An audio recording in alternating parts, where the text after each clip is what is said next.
Setting up a TNT doubleheader tonight, which includes the season Sixers in Philadelphia, guys. Boston, of course, coming off back-to-back bummers against LA teams in which they blew leads of 18 and 28 points, respectively, in losses to the Lakers and the LA Clippers.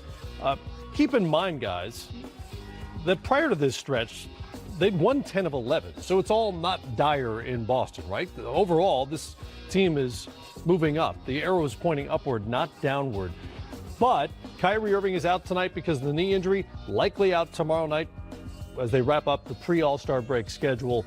Do these last two games now take on a little different complexion heading into the break? Matt, you touched on something that is very unique to the NBA. They'd won 10 of 11, so it's all not dire in Boston, right? Overall, this team is moving up. The arrow is pointing upward, not downward. But Kyrie Irving is out tonight because of the knee injury, likely out tomorrow night as they wrap up the pre-All-Star break schedule. Do these last two games now take on a little different complexion heading into the break? Matt, you touched on something that is very unique to the NBA. Attitudes, emotions, and spirit within the team change quickly, very quickly. Yeah, winning 10 out of 11, what a great run.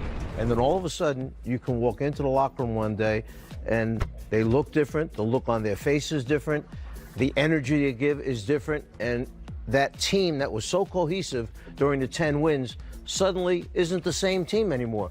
And you sit there and you try and figure it all out. And sometimes you say, is it combinations? Do I need to play different guys together? What's going on outside of basketball that's affected somebody? Some of the stuff you don't know because it could be agents calling during the afternoon and telling them whatever it might be. Before the trade deadline, it was, you might not be there in a couple days. Sure. But all of those things go into a team changing and that chemistry changing suddenly. How fragile is it, that sort of momentum that they had? Well, I think it's fragile just because quite often winning masks a lot of problems. And when you're dealing with things as an organization and everybody's trying to find their role, particularly young players who got to be very focal last year, taking them to the conference finals, being asked to take a step back when they haven't been in the league long enough to have any role really, any understanding of sort of their role beyond that, I think it's very complicated. But I always go back to the notion that it's never as bad as you think it is from the outside. It's never as good as you think it is when you're inside.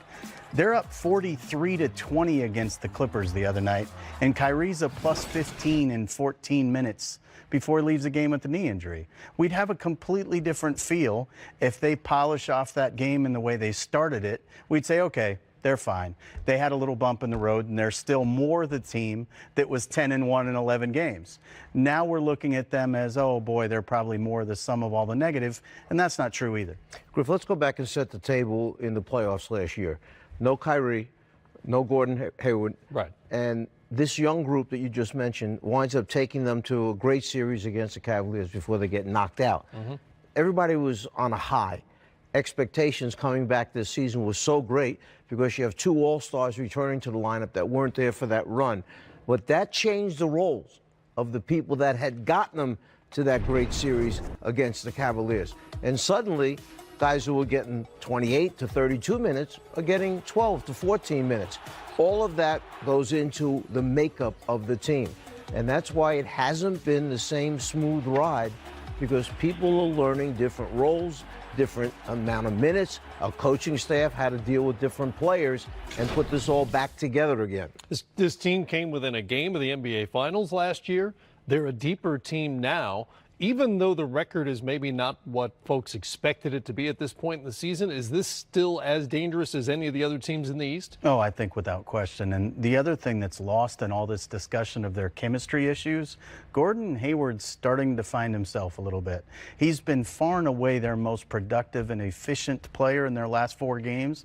If that continues, they're going to feel awfully good about things coming out of the break. The one thing I know for sure is when your team is a little bit spiritually sullied, shall we say, the best thing that happens to you when you come out of the All-Star break is that you get to look at everything with fresh eyes. Guys are rejuvenated again, and I think that will be really important for Brad Stevens because to a huge degree, it's now incumbent upon him to find a way to make this work. They've never had the level of expectation they had coming into this season. So in addition to the fact that Tatum and Brown and Rozier played really focal roles, He got to have a magical mystery tour of a season last year. It's a little different when you come and you're supposed to win. Right.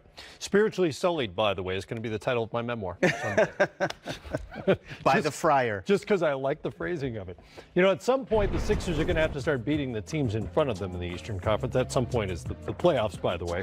But with the exception of the Pacers, that hasn't been the case so far. And going back a couple of seasons, Philly has now lost 12 of 15, including last season's playoff series against Boston. Opportunity tonight, again, no Kyrie Irving in the lineup and a different Philly team with Tobias Harris out there. Is it important in your mind to start winning these head-to-head games? Just, I don't know, I hate to play the psychological card, but that's where I'm going with this. Just so when you see them in the postseason, you know you can do it. Look, the coach is going to play off it either way. If you don't wind up beating him at all, he's going to go in and say, we haven't beaten this team yet, and here we are in the playoffs against them. We can beat them, but these are the things we didn't do during the regular season that we have to do now. The other side of it is that you do beat them and you say, look, we can do this. We know that. Look what we did in this game. All the things we weren't able to do in the other two games against them, we did it in this one game. That's our formula for success. Well, and the other thing that's kind of interesting about this relative to Boston and Philadelphia, Boston's actually been better against the top teams in the East than Philadelphia has by quite a bit. And that's when you take into account the rocky start. So if you're looking at Boston, you can choose to look at one of two different things. And if you're looking at Philly, you can choose to do the same thing. It's just that right now, Philadelphia is playing so incredibly well in those two games with Tobias Harris. Right. Everybody is completely blinded by the fact that, of course, they'll never lose again. Yeah, 2 games now we've seen Tobias Harris in that lineup. What kind of an impact has he made so far? Well, why don't we take a look at some of the things this young man does as a teammate now in Philadelphia. First thing is he has the ability to make his teammates better. Watch, he takes the ball to the middle of the floor. He looks over. He knows we have opportunity here to go to the right, but he looks that way but understands my big man's on the baseline underneath, so he drops it off for an easy score. He has the ability to take that handoff and attack off the dribble in a half-court set, and my God, my goodness, that's McGee that got He can do that too. Yeah, he can. He can rebound the ball, bring it down, and once again, you come over and give him a little drag screen, watch him turn the corner, and guess what? It's McGee again on him. So what's he going to do? Take him off the dribble, come up on the other side, and use the rim as a protector. Here, he's running for a layup, but he realizes the ball is going to the opposite corner. So he backs out behind the three-point line, all by himself, tees it up, and knocks down the three. He does a lot of things. That was a great pickup, I felt, for Philadelphia. He makes that look easy, the transition with a new team a couple of games in. How many players can do it that quickly? Not very many, but he's also like a perfect complementary piece who also has high-level offensive skills. Yeah. Very often you have to be incredibly ball dominant to be an effective offensive player, and Tobias has always been able to play whatever role a team asks him to play. That's why he's such a safe acquisition when you're trying to really put the pedal to the metal, because Tobias is very accepting of whatever it takes to win basketball games. That's the #1 consideration for him. The thing that I think makes them special with Tobias has less even to do with the offensive side. When he's on the floor right now, defensively, they are enormous. And what's happened is very similar to what happened with DeMarcus Cousins in Golden State. Everybody else got excited and started playing harder. This version of Joel Embiid makes it almost impossible to get an entry pass into the paint. Right.